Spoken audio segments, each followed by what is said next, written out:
We can't control circumstances. We can't silence critics. We can't get rid of contentious brethren. But we can respond in godly ways. We can respond as God would have us respond. Can anyone else really make you angry? Or is an anger something you choose to respond with? Now, I know there is such a thing. It's rare, but there is such a thing as righteous anger. But it's very rare. I have a choice. What then? What shall I do with my circumstances? What shall I do about what is happening in my life? How should I respond?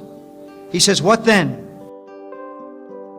So even though faced with all of these overwhelming circumstances and difficulties that could well have drowned Paul in self-pity and discouragement, Paul will not go that way. Paul is marked by a totally different choice. The choices we make in life actually reveal our priorities. What do you get when you squeeze an orange? You get orange juice. You get what's inside. You know what you get when you squeeze a Christian? You get what's inside already. You get what's real.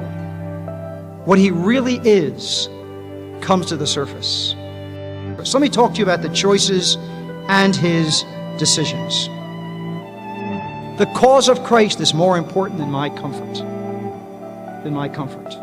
Paul says, prison, chains. If the result of my being in prison is that the gospel is spread, then the cause of Christ has priority over my comfort. You see, Paul was able to look at the big picture. We were made to be God-centered creatures. Sin made us self-centered creatures. So instinctively, whatever happens, we think about what it means to us. How does this affect me? A falling stock market and my retirement. Changes in health care and my insurance. Our lives were to be God and Christ-centered. And Paul says, as I look at the big picture, as I look at the cause of Christ, as I look at the gospel of Christ and it's being preached, he said, the things which have happened, all my circumstances actually have led not to the limitation of the gospel, but to the furtherance of the gospel. Christ is preached, and I rejoice, I therein do rejoice, yea, and I will rejoice. How do you react when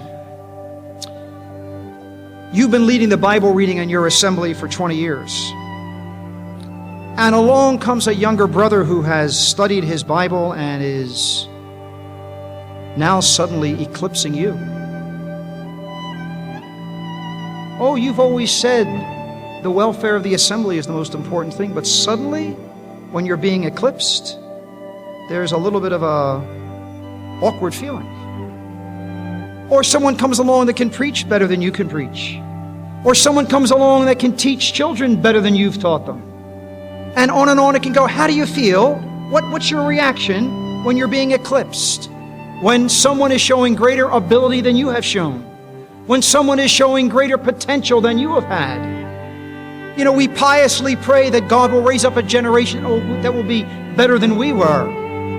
But as soon as they begin to show it, we begin to feel very awkward. You know, they gotta just keep him down a little bit. You know, let me cut him down to size because he, you know, that's not how Paul reacted.